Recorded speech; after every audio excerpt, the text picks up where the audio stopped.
bonsoir. Donc je m'occupe de l'école de Wall de Bagnols-sur-Mer, beaucoup d'entre vous me connaissent. Alors j'ai beaucoup de remarques à faire sur votre dossier. Il y a beaucoup de points où je ne suis pas d'accord, notamment en termes financiers. Je tiens à vous faire remarquer que on ne peut pas compter le remboursement du capital en charge d'exploitation. Jamais. Ce qui change et... Attends, non mais attendez, j'ai pas présenté ça d'une manière... C'est pas le débat, et vous êtes trompé dans le signe en plus, donc ça change quand même de 250 000 €, mais enfin... Premièrement, les hauteurs de vagues que vous donnez sont des hauteurs données, des hauteurs moyennes données par le houlographe. Le houlographe...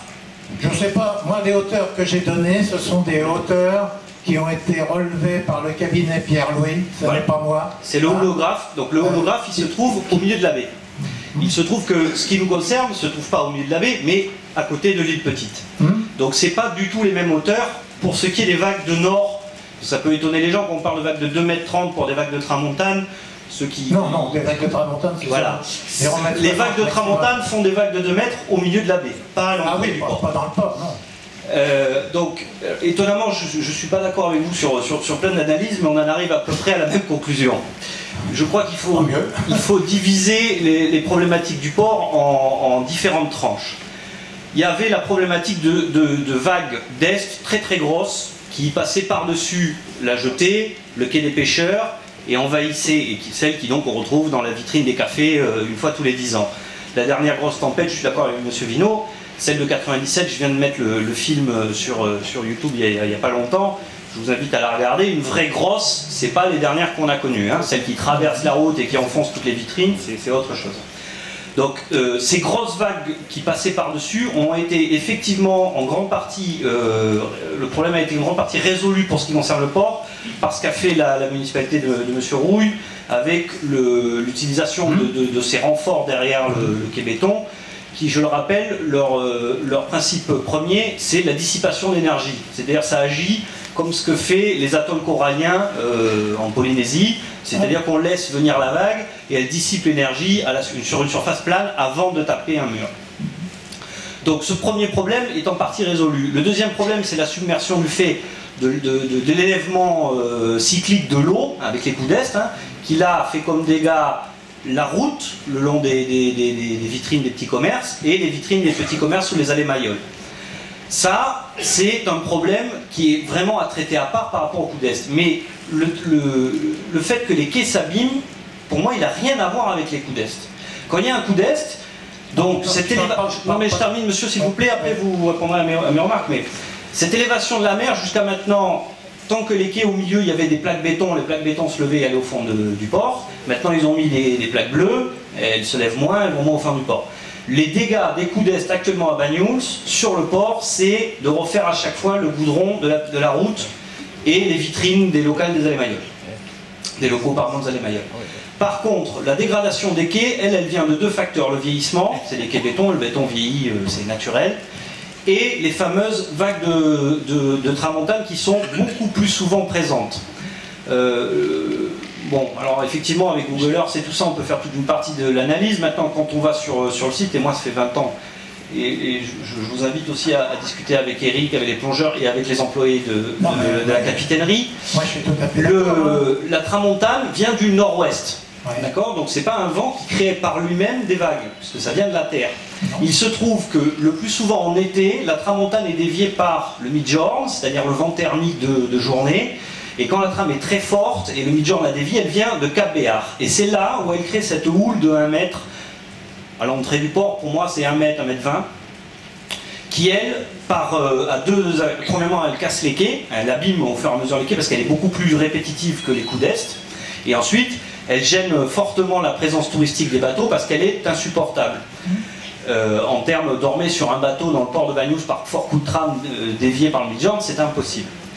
Sur votre plan, vous mettez des bateaux de promenade à l'extérieur de la nouvelle petite digue. Oui. Ça aussi, c'est inenvisageable. Ça c'est uniquement, disons, l'été. Hein. D'accord. Pas... Mais effectivement, je pense que pour pouvoir refaire les quais, il faut aplanir le port. Et pour aplanir le port, il faut fermer aux vagues de nord, de celles qui viennent de Béar, celles qui sont créées par la tramontane. Et cette digue, effectivement, par contre, elle doit laisser passer les grosses vagues décennales, annuelles voire décennales, les grosses vagues d'est. Elle ne doit pas chercher à s'y opposer parce que du coup, si on pose, on va tout dévier dans le port, les grosses vagues d'est.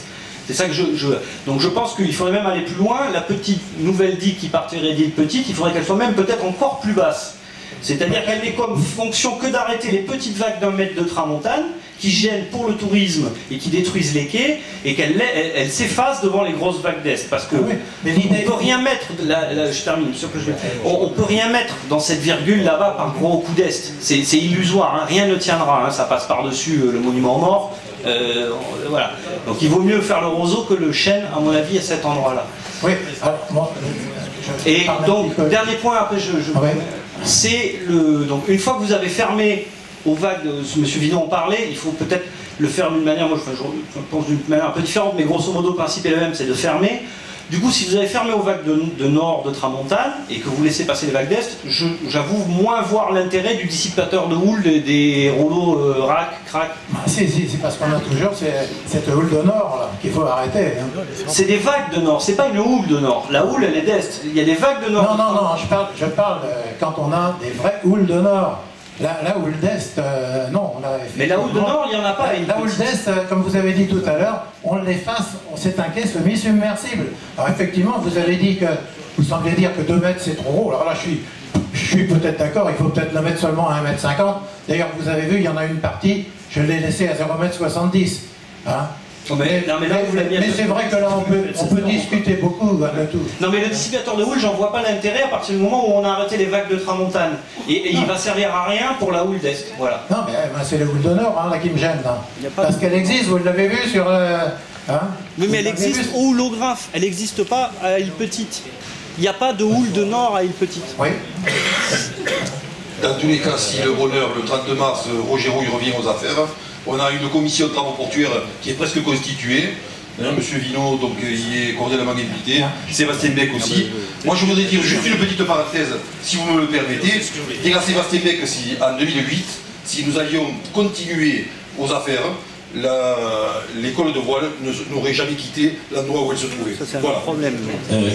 Jean-François, tu as dit la proposition que nous souhaitions faire.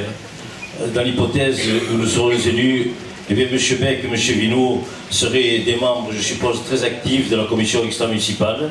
Et dans l'hypothèse où ce serait M. Vinon qui serait élu, eh bien, je conseille de dire à M. Chauveau de s'associer aux travaux de réflexion. Ce n'est pas par hasard que nous avons constitué ce qu'on appelle une liste d'ouverture.